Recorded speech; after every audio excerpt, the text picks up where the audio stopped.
ಇವತ್ತು parade ground M G ರೋಡಲ್ಲಿ ಕೆಲವೊಂದು ಯುವಕರು ಸಿಕ್ಕಿದ್ರು, ಕಾಲೇಜ್ ಯುವಕರು.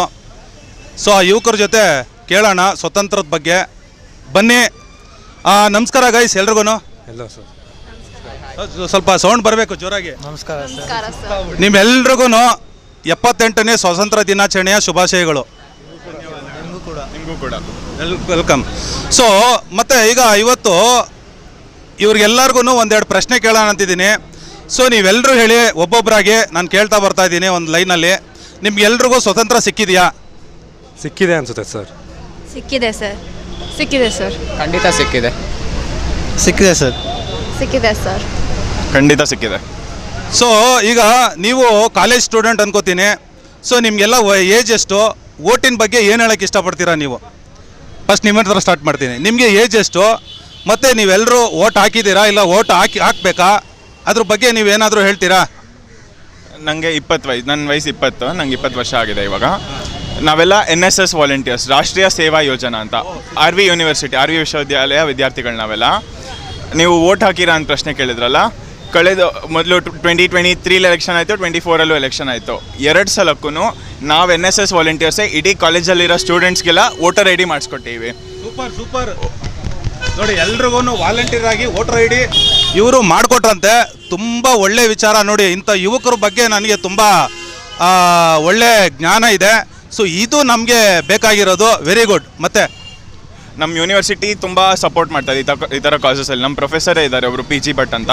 ಹಿ was in the Indian navy for over 2 decades. ಅದಾದಮೇಲೆ ಹಿ ಹ್ಯಾಸ್ ಹೆಲ್ಪ್ ಸೆವೆರಲ್ ಸ್ಟಾರ್ಟಪ್ಸ್ನ ನರ್ಚರ್ ಮಾಡಿದ್ದಾರೆ.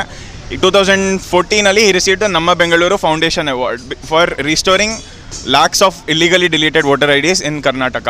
ಅವ್ರ ಗೈಡೆನ್ಸಲ್ಲಿ ನಾನು ಫಾರ್ಮ್ 6 ಏನು, ಫಾರ್ಮ್ 7 ಏನು, ಹೊಸ ವೋಟರ್ ID ಹೆಂಗೆ ಅಪ್ಲೈ ಮಾಡೋದು ಅಂತೆಲ್ಲ ಕಲ್ತ್ಬಿಟ್ಟು ನನ್ನ ಟೀಮ್ ಇದ್ದಾರಲ್ಲ, ನನ್ನ ಟೀಮ್ಗೆಲ್ಲ ಹೇಳ್ಕೊಟ್ಟೆ ಹೆಂಗೆ ಮಾಡೋದು ಅಂತ. ನಾವು ಹೆಲ್ಪ್ ಡೆಸ್ಕ್ ಸೆಟಪ್ ಮಾಡಿಬಿಟ್ಟು ಇಡೀ ಕಾಲೇಜಲ್ಲಿ ಯಾರ್ಯಾರು ಎಲಿಜಿಬಲ್ ಇದ್ದಾರೋ, 18 ವಯಸ್ಸಾಗಿದೆಯೋ ಅವ್ರಿಗೆಲ್ಲರಿಗೂ ವೋಟರ್ IDs ಮಾಡಿಸ್ಕೊಟ್ಟಿವಿ. ವೆರಿ ಗುಡ್ ನೋಡಿ. ಒಳ್ಳೆ ಒಂಥರ ಹೇಳಬೇಕು ಅಂದರೆ ಇದು ವಾಲಂಟಿಯರ್ ಆಗಿ ಅವರು ಒಂಥರ ಸೇವೆ ಮಾಡ್ತಾನೆ ಇದ್ದಾರೆ. ಇದನ್ನು ನಾನು ಖಂಡಿತ ಅಪ್ರಿಷಿಯೇಟ್ ಮಾಡ್ತೀನಿ ನಿಮ್ಮನ್ನು. ಸೊ ಮತ್ತು ಇನ್ನೊಂದು ವೋಟರ್ ID ಮಾಡಿಕೊಟ್ರಿ. ವೋಟು ಏನಕ್ಕೆ ಹಾಕಬೇಕು ಅಂತ ನೀವೇನಾದರೂ ಅವೇರ್ನೆಸ್ಸು ಮಾಡ್ತಾಯಿದ್ದೀರಾ ತಮ್ಮ ಕಾಲೇಜ್ಗಳಲ್ಲಿ? ಒಂದು ಈ ಥರ ಪೊಲಿಟಿಕಲ್ ಪಾರ್ಟಿನ ಪ್ರಮೋಟ್ ಮಾಡೋದಿದ್ರೆ ಇಲ್ಲ, we refrain from such activities. We are not promoting any political parties or such. That is it. So political party ನೀವು ಅವ್ರಿಗೆ ಇದನ್ನು ಮಾಡೋದಿಲ್ಲ. Very good. ಬಟ್ ನಾನು ಕೇಳಿದ್ದು ವೋಟು ನಾವು ಏನಕ್ಕೆ ಹಾಕ್ತೀವಿ ಅನ್ನೋದ್ರ ಬಗ್ಗೆ ನಾನು ಮಾತಾಡ್ತೀನಿ. ವೋಟ್ ಯಾಕೆ ಹಾಕ್ಬೇಕು ನಾವು? ನಾನು ಪೊಲಿಟಿಕಲ್ ಬಗ್ಗೆ ಮಾತಾಡ್ತಾ ಇಲ್ಲ. ನೀವು ಯಾವುದೇ ಯಾರಿಗೆ ವೋಟ್ ಹಾಕಿ, ಬಟ್ ಈ ವೋಟ್ ಏನಕ್ಕೆ ಹಾಕ್ತೀವಿ ಅನ್ನೋದು ತುಂಬ ಅವೇರ್ನೆಸ್ ನಮಗೆ ಬೇಕು. ಸೊ ಇದ್ರ ಬಗ್ಗೆ ನೀವೇನು ಹೇಳ್ತೀರಾ ಮೇಡಮ್? ವೋಟ್ ಏನಕ್ಕೆ ಹಾಕ್ತೀವಿ? ಒಂದು ವೋಟರ್ ID ಅನ್ನೋದು ಸಿಕ್ಕಿದ ಮೇಲೆ ಎಲ್ಲರೂ ಖಂಡಿತವಾಗಿ ವೋಟ್ ಮಾಡಬೇಕು. ಒಂದು ವೋಟು ಎಲ್ರಿಗೂ ಇಂಪಾರ್ಟೆಂಟೇ. ಸೊ ಎಲ್ಲ ಯುವಕರು ವೋಟರ್ ID ಮಾಡಿಸ್ಕೊಂಡು ವೋಟ್ ಮಾಡಬೇಕು ಅಂತ ಹೇಳ್ತೀನಿ ಅಷ್ಟೇ. ಖಂಡಿತ. ಸೊ ನೀವು ಏನು ಹೇಳ್ತೀರಾ? ವೋಟ್ ID ಮಾಡಿಸ್ಕೊಂಡ್ವಿ, ವೋಟ್ ಏನಕ್ಕೆ ಹಾಕ್ಬೇಕು ನಾವು? ಅಂದರೆ ದೊಡ್ಡ ದೇಶದ ಒಂದು ಭಾಗ ಆಗಿ ನಾವು ಯುವಕರು ನಮ್ಮ ಸರ್ಕಾರನ ಒಂದು ನಮಗೆ ಹಕ್ಕಿರೋದ್ರಲ್ಲಿ ನಾವು ಚುನಾವಣೆ ಮಾಡಬೇಕು. ಅದಕ್ಕಾಗಿ ಎಲ್ಲರೂ ವೋಟ್ ಮಾಡಲೇಬೇಕು. ಸರ್ ನೀವೇನು ಹೇಳ್ತೀರಿ? ಏನು ಹೇಗೆ ನೀವು ವೋಟು ಏನಕ್ಕೆ ಮಾಡಬೇಕು, ಮತ್ತು ವೋಟ್ ಮಾಡೋದ್ರಿಂದ ನಮಗೆ ಏನು ಲಾಭ ಸಿಗ್ತಿದೆ? ನಾನು ಇದ್ರ ಬಗ್ಗೆ ಕೇಳ್ತೀನಿ. ವೋಟ್ ಮಾಡ್ತಾ ಇದ್ದೀವಿ ಎಲ್ಲರೂ. ಸೊ ವೋಟ್ ಮಾಡೋದ್ರಿಂದ ನಮ್ಗೆಲ್ರಿಗೂ ಏನು ಲಾಭ ಸಿಗ್ತಾ ಇದೆ? ಡೆಮೋಕ್ರಸಿಗೆ ಕಾಂಟ್ರಿಬ್ಯೂಟ್ ಮಾಡ್ತಾ ಇದ್ದೀವಿ. By voting we contribute to democracy. Okay. So ನಮ್ಮದೊಂದು ಕಾಂಟ್ರಿಬ್ಯೂಟ್ ಅಷ್ಟೇ. ಸರ್ ನೀವೇನು ಹೇಳ್ತೀರಾ?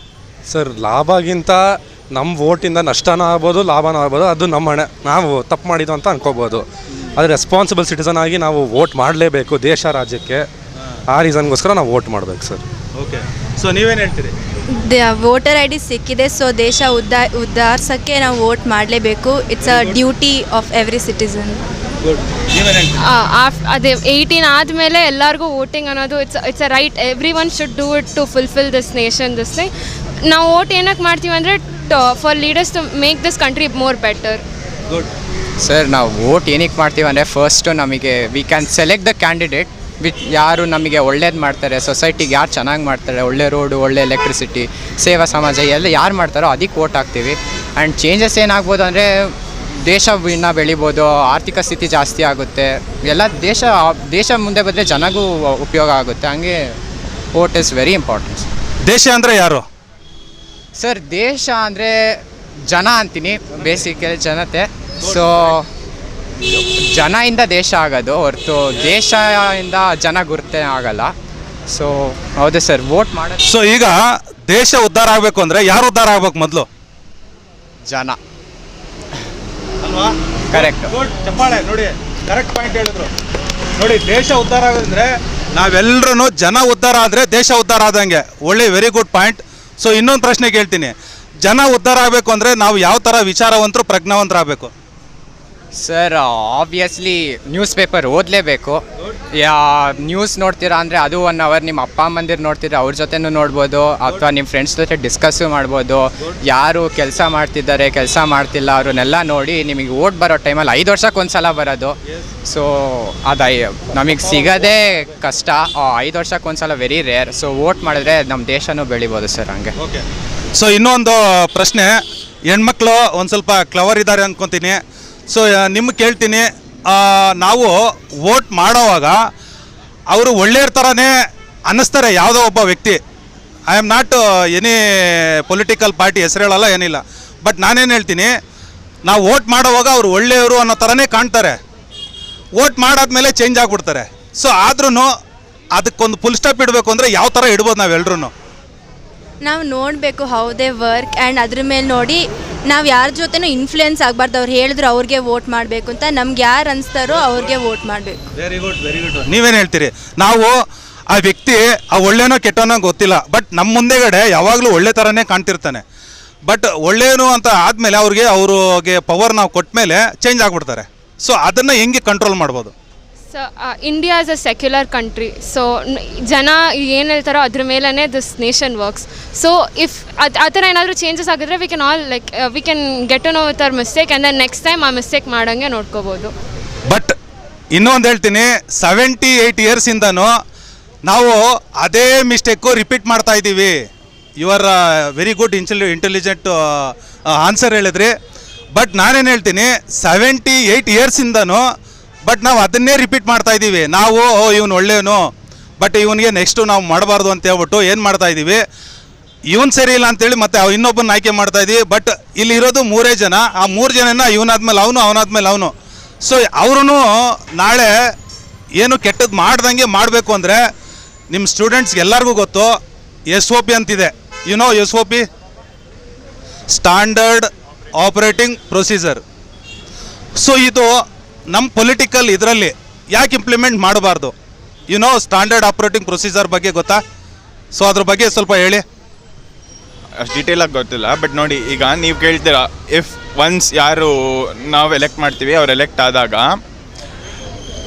How will we know for sure that ಅವರು ಒಳ್ಳೆ ಕೆಲಸನೇ ಮಾಡ್ತಾರೆ ಅಂತ? The first thing is accountability. ಅವ್ರಿಗೆ ಗುಡ್, ವೆರಿ ಗುಡ್, ಚಪ್ಪಾಳೆ ನೋಡಿ. Accountability, good. ಆ್ಯಂಡ್ ಅಕೌಂಟಬಿಲಿಟಿ ಜನದ ಮುಂದೆ ತರೋಕ್ಕೆ ನೀವು ಮೀಡಿಯಾ ಪೀಪಲ್ದು ತುಂಬ ದೊಡ್ಡ ಪಾತ್ರ ಇದೆ. ಸೊ ನಿಮ್ಮಿಂದನೇ ನಮಗೆ ಅವೇರ್ನೆಸ್ ಎಲ್ಲ ಬರೋದು. ಈಗ ಇರೋ ಸರ್ಕಾರ ಒಳ್ಳೆ ಕೆಲಸ ಮಾಡ್ತಿದ್ಯಾ ಇಲ್ಲ ಅಂತ ನೀವು ಮೀಡಿಯಾ ಅವರೇ ನಮಗೆ ಅವೇರ್ನೆಸ್ ಕ್ರಿಯೇಟ್. ಡೆಫಿನೆಟ್ಲಿ. ನೋಡಿ, ಅದರಲ್ಲಿ ಒಂದು ಪಾಯಿಂಟ್ ಹೇಳಿದ್ರು, ಇನ್ನೊಂದು ಪಾಯಿಂಟ್ ನಾನು ಹೇಳ್ತೀನಿ, ಸೆಕೆಂಡ್ ಪಾಯಿಂಟ್ ನಾನು ಹೇಳ್ತೀನಿ. ಅಕೌಂಟಬಿಲಿಟಿ ಹೇಳಿದ್ರು, ಇನ್ನೊಂದು ಹೇಳ್ತೀನಿ, ರೆಸ್ಪಾನ್ಸಿಬಿಲಿಟಿ. ನಾವು ಯೂತು, ಕಾಲೇಜ್ ಪೀಪಲ್ಲು ಎಲ್ಲರೂ ನೋಡಿ, ಅಲ್ಲಿ ಅಕೌಂಟಬಿಲಿಟಿ ಹೊಣೆಗಾರಿಕೆ ಹೇಳಿದ್ರಿ. ಸೆಕೆಂಡು ರೆಸ್ಪಾನ್ಸಿಬಿಲಿಟಿ, ಜವಾಬ್ದಾರಿ ತೊಗೊಬೇಕು. ನಾವೆಲ್ಲರೂ ಜವಾಬ್ದಾರಿ ತೊಗೋಬೇಕು. 3ನೇದು ಟ್ರಾನ್ಸ್ಪರೆನ್ಸಿ. ನೋಡಪ್ಪ, ನೀನು ಒಳ್ಳೆನೋ ಕೆಟ್ಟನೋ ನನಗೆ ಗೊತ್ತಿಲ್ಲ, SOP ಥರ ಕೆಲಸ ಮಾಡು. ಸ್ಟ್ಯಾಂಡರ್ಡ್ ಆಪರೇಟಿಂಗ್ ಪ್ರೊಸೀಜರ್ ನೋಡು, ನಾವು ನಿಮಗೆ ಮಂತ್ಲಿ ಇಷ್ಟು ಸ್ಯಾಲ್ರಿ ಕೊಡ್ತಾ ಇದ್ದೀವಿ, ನನಗೆ ನಮ್ಮ ಊರಿಗೆ ದುಡ್ಡು ಎಷ್ಟು ಬಂದಿದೆ, please open this. So before vote ನಾವು ಅವ್ರಿಗೆ ಯಾವುದೇ ಇರಲಿ, I don't mind any political party, any political person. So ಯಾರೇ ಆಗಲಿ ನಾವು ಇದನ್ನೆಲ್ಲ ಕೇಳಬಾರ್ದ? ನಾವು ಇದನ್ನೆಲ್ಲ ಕೇಳಬಾರ್ದ? ಕೇಳಬೇಕು ಸರ್, ಇದು ನಮ್ಮ ಹಕ್ಕು ಕೂಡ, ನಮ್ಗೆ ರೈಟ್ ಇದೆ, ಅದು ಕೇಳಬೇಕು. RTI ಆ್ಯಕ್ಟೆಲ್ಲ ಇರೋದು ಏನಕ್ಕೆ ಸರ್? ಹೌದು. ಸೊ ನಮಗೇನೋ ನಮ್ಗೆ ಗೊತ್ತಾದ್ರೆ ತಾನೇ ನಾವು ವೋಟ್ ಮಾಡಿ ಡಿಸಿಷನ್ ತೊಗೊಳಕ್ಕಾಗೋದು. 100%. ನೀವೇನು ಹೇಳ್ತೀರಿ? ಕೇಳಲೇಬೇಕು ಸರ್. ಖಂಡಿತ. ನೀವು ನೆಕ್ಸ್ಟ್ ವೋಟ್ ಹಾಕಿದ್ಮೇಲೆ, ವೋಟ್ ಹಾಕಕ್ಕೆ ಮುಂಚೆ ಸೊ ನನಗೆ SOP ಥರ ಕೆಲಸ ಮಾಡಿ, ನನಗೆ ಅಕೌಂಟಬಿಲಿಟಿ, ಟ್ರಾನ್ಸ್ಪರೆನ್ಸಿ, ರೆಸ್ಪಾನ್ಸಿಬಿಲಿಟಿ ನಾವು ತೊಗೋಬೇಕು. ರೆಸ್ಪಾನ್ಸಿಬಿಲಿಟಿ, ಸೊ ಅಕೌಂಟಬಿಲಿಟಿ ನಮಗೆ ಬೇಕು, ಟ್ರಾನ್ಸ್ಪರೆನ್ಸಿ ಬೇಕು ಅಂತ ನೀವೆಲ್ಲರೂ ವೋಟ್ ಹಾಕಕ್ಕೆ ಮುಂಚೆ ಕೇಳ್ತೀರಾ? ಹ್ಞೂ ಸರ್, ಕೇಳ್ತೀವಿ. ಡೆಫಿನೆಟ್ಲಿ. ಗುಡ್. ಖಂಡಿತ ಕೇಳ್ತೀವಿ ಸರ್. ಸೊ ನೀವೇನಾದರೂ ಸಜೆಷನ್? ಸೊ ಇದೇ if this transparent nation work ಆದರೆ that is equal to like this nation succeeding is equal. ಟ್ರಾನ್ಸ್ಪರೆಂಟಾಗಿ ವರ್ಕ್ ಆದರೆ ಅದೇ ಸರ್. ಖಂಡಿತ ಸರ್, ಕೇಳಲೇಬೇಕು. ಪ್ರತಿಯೊಬ್ಬ ಪ್ರಜೆಯ ಹಕ್ಕು ಅದು ಕೇಳೋಕ್ಕಿಂತ ಮುಂಚೆ ಕೇಳಿ ತಿಳ್ಕೊಂಡು ವೋಟ್ ಮಾಡ್ಬೋದು ನಾವು. ಗುಡ್. ಸೊ ಇನ್ನೊಂದು ಪ್ರಶ್ನೆ ನಾನು ರೈಸ್ ಮಾಡ್ತೀನಿ. ನಾಳೆ ನೀವೆಲ್ಲ ಹೇಳ್ದಂಗೆ ನಾನು ಮಾಡ್ತೀನಿ ಅಂತ ಹೇಳಿದ್ಮೇಲೇನು ಅವ್ನು ಮಾಡಲ್ಲ. ಸೊ SOPಲಿ ಇನ್ನೊಂದು ಪಾಯಿಂಟ್ ಇದೆ. ಯಾವುದನ್ನ ಕಂಪ್ನಿಯಲ್ಲಿ ಇಂಟರ್ವ್ಯೂ ಮಾಡಿದಾಗ ಆಫ್ಟರ್ ಕಾಲೇಜು ನೀವು ಎಲ್ಲಿಗಾದ್ರೂ ಜಾಬ್ಗೆ ಅಪ್ಲೈ ಮಾಡಿದಾಗ ಅವನೊಂದು ಅಗ್ರಿಮೆಂಟ್ ಮಾಡ್ತಾನೆ. ಆನೆಯಲ್ಲಿ ನಾನು ಇಷ್ಟು ಕೊಡ್ತೀನಿ, ಸೊ ದಿಸ್ ಟಾರ್ಗೆಟ್ ನಿಮ್ದಿದು, ಸೊ ಇದು ಮಾಡಿದ್ರೆ ನೀನು ಇಲ್ಲಿ ಇರ್ತೀಯ, ಅದರ್ವೈಸ್ ನೀನು 1 ಮಂತ್ ನೋಟಿಸ್ ಪೀರಿಯಡ್ ಕೊಡ್ತೀನಿ, ಇಲ್ಲಾಂದರೆ ನೀನು ಕ್ಯೂಟ್ ಆಗಬೇಕು, ಅಂದರೆ ಹೊರಗಡೆ ಹೋಗ್ತಾ ಇರಬೇಕು, ಅಂದರೆ ಕೆಲಸ ಬಿಟ್ಟು ಹೋಗ್ತಾ ಇರಬೇಕು. ರೈಟ್? ಇದಿದೆಯಾ SOPಯಲ್ಲಿ? ಸೊ ಈ ಥರ SOP ನಮ್ಮ ಪೊಲಿಟಿಕಲ್ ಪಾರ್ಟಿಗೆ ಬೇಕಾ ಬೇಡವಾ? 1 ಮಿನಿಟ್, ಬೇಕಾ ಬೇಡವಾ? ಬೇಕು, ಖಂಡಿತ ಬೇಕು. ಯಾಕಂದರೆ ಅವಾಗ ನಾವು ಜನತೆಗೆ, ಯುವಕರಿಗೆ ಇನ್ನೂ ಬೆಟ್ರ್ ಐಡಿಯಾ ಬರುತ್ತೆ ಯಾರಿಗೆ ನಾವು ಚುನಾವಣೆ ಅಲ್ಲಿ ವೋಟ್ ಮಾಡ್ಬೋದು ಅಂತ. ಕರೆಕ್ಟ್. ನೀವೇನು ಹೇಳ್ತೀರಿ? ಖಂಡಿತ ಇರಬೇಕು. ಯಾಕಂದರೆ ಪ್ರಾಮಿಸ್ ಮಾಡಿದ್ದನ್ನ ಜನಗಳಿಗೆ ಕೊಟ್ಟಿಲ್ಲ ಅಂದರೆ ಅವ್ರ ಮೇಲೆ ಆ್ಯಕ್ಷನ್ ತೊಗೊಳಕ್ಕೂ ಒಂದು ಸ್ಕೀಮ್ ಇರಬೇಕು ಅಂತ. Very good, super. ನೀವು ಕೇಳ್ತಾ ಇರೋ ಪ್ರಶ್ನೆ ತುಂಬ ಡೀಪ್ ಆಗಿದೆ. ವಿಮರ್ಶೆ ಮಾಡಿ, ಚರ್ಚೆ ಮಾಡಿ, ಏನು ಒಳ್ಳೇದಾಗತ್ತೆ ಏನು ಕೆಟ್ಟದಾಗತ್ತೆ ಅಂತ ಒಂದು ಡಿಬೇಟ್ ಥರ ಮಾಡಿ ಎಲ್ಲ ನೋಡಾದ್ಮೇಲೆ ಉತ್ತರ ಕೊಡ್ಬೋದು ಇದಕ್ಕೆ. ಕರೆಕ್ಟ್. ಬಟ್ ಇನ್ನೊಂದು ಹೇಳ್ತೀನಿ, ನಾನು ಹುಟ್ಟಿದ್ದಾಗಲಿಂದ ನೋಡ್ತಾ ಇದ್ದೀನಿ, ಮತ್ತು ನಾನು ಹಿಸ್ಟ್ರಿನೂ ಓದಿದ್ದೀನಿ. ಸೊ 78 ಇಯರ್ಸ್ ಆಯಿತು ಬ್ರಿಟಿಷ್ನವರಿಂದ ನಮಗಿಲ್ಲಿ ಸ್ವಾತಂತ್ರ್ಯ ಸಿಕ್ಕಿದೆ ಅಂಥೇಳಿ. ಬಟ್ ನನಗೆ ನಿಜವಾಗ್ಲೂ ಇದುವರೆಗೂ ನನಗೆ ಸ್ವತಂತ್ರನೇ ಸಿಕ್ಕಿಲ್ಲ. ಅದಕ್ಕೆ ನನ್ನಲ್ಲಿರೋ ಪ್ರಶ್ನೆಗಳನ್ನೇ ನಿಮ್ಮ ಯೂತ್ ಹತ್ರ ಡಿಸ್ಕಸ್ ಮಾಡಿದ್ರೆ ನಿಮ್ಮಲ್ಲಿ ಏನಾದರೂ ಹೊಸ ಉತ್ತರ ಸಿಗ್ಬೋದು ಅಂತೇಳಿ ನಾನು ನಿಮ್ಮ ಜೊತೆ ಎಲ್ಲ ಡಿಸ್ಕಸ್ ಮಾಡ್ತಾಯಿದ್ದೀನಿ. ಸೊ ನಿಮ್ಮಲ್ಲಿ ಆಲ್ಮೋಸ್ಟ್ 99% ನನಗೆ ಪಾಸಿಟಿವ್ ರೆಸ್ಪಾನ್ಸಸ್ ಸಿಗ್ತಾಯಿದೆ. ಸೊ ಹೀಗೆ ಹೇಳಿ SOP ಅವ್ರಿಗೂ ಇರಬೇಕು, ಕರೆಕ್ಟಾಗಿ ಹೇಳಿದ್ರೆ. ಸೊ ನೀವು ಹೇಳಿದ್ರೆ, ಸೊ ನಿಮ್ಮನ್ನು ಕೇಳ್ತೀನಿ, SOP ಅವ್ರಿಗೂ ಇರಬೇಕು. ಸೊ ಅವ್ರು ಸರಿಯಾಗಿ ಕೆಲಸ ಮಾಡಲಿಲ್ಲ ಅಂದರೆ 6 months ಒನ್ಸ್ ಪೋಲಿಂಗ್ ಮಾಡಬೇಕು. ಆಫ್ಟರ್ ಪೋಲಿಂಗ್ ಆದಮೇಲೂ ಒಂದು 6 months ನನಗೆ ಅವ್ನಿಗೆ ನೋಟಿಸ್ ಪೀರಿಯಡ್ ಕೊಡ್ತೀವಿ. ಅವಾಗಲೂ ಅವ್ರು ಕರೆಕ್ಟಾಗಿ ಟ್ರಾನ್ಸ್ಪರೆನ್ಸಿ ಅಕೌಂಟಬಿಲಿಟಿ ಮಾಡಲಿಲ್ಲ ಅಂತಂದರೆ ಸೊ ಅವರು ರಿಸೈನ್ ಮಾಡಿ ಮನೆಗೆ ಹೋಗಬೇಕು ಅಂಥೇಳಿ ಕೋರ್ಟಲ್ಲಿ ರಿಜಿಸ್ಟರ್ ಮಾಡಬೇಕಾ ಮಾಡಬಾರ್ದಾ? ಸರ್ ಮಾಡಬೇಕು, ಬಟ್ ಮಾಡಬೇಕಂದ್ರೂ ತುಂಬ ಕಷ್ಟ ಇರುತ್ತೆ. ನೀವು ಯಾರದೇ ಸರ್ಕಾರ 6 ತಿಂಗಳಿಗೆ ತೆಗಿತೀರಂದ್ರೆ ಮತ್ತೆ ಪೋಲಿಂಗ್ ಮಾಡ್ತೀರಂದರೆ ಖರ್ಚು, ಎಲೆಕ್ಷನ್ ಖರ್ಚು, ವೋಟಿಂಗ್ ಖರ್ಚು, ಆಫೀಸ್ ಖರ್ಚು ಎಲ್ಲ ಶುರು. ನೀವೆಲ್ಲರೂ ತುಂಬ ಅದ್ಭುತವಾಗಿ ಪಾಸಿಟಿವ್ ಆನ್ಸರೇ ಕೊಟ್ಟರೆ. So thank you very much. ತಮ್ಮ ಹೆಸರು? ಸುಧನ್ವಾ. ಥ್ಯಾಂಕ್ ಯು ಮೇಡಮ್, ನೀವು ತುಂಬ ಚೆನ್ನಾಗಿ ಹೇಳಿದ್ರಿ. Thank you. Geetika. Thank you sir. ನಿಮ್ಮ ಹೆಸರು? ಆದಿತ್ಯ. Thank you. ನಿಮ್ಮ ಹೆಸರು? ವಿಶಾಂಕ್. Thank you. ಭಾವನಾ. ನಿಮ್ಮ ಹೆಸರು madam? Manasa. Thank you. Avneesh. Okay, thank you very much. So well, ನಿಮ್ಗೆಲ್ಲರಿಗೂ ಶುಭವಾಗಲಿ. ಎಲ್ರಿಗೂ ನಿಜವಾದ ಸ್ವಾತಂತ್ರ್ಯ ನಿಮ್ಗೆಲ್ಲರಿಗೂ ಸಿಕ್ಕಲಿ ಅಂತ ನಾನು ಆಶಿಸ್ತೀನಿ. ಓಕೆ, ಜೈ ಭಾರತ್ ಮಾತಾ ಕಿ. Thank you.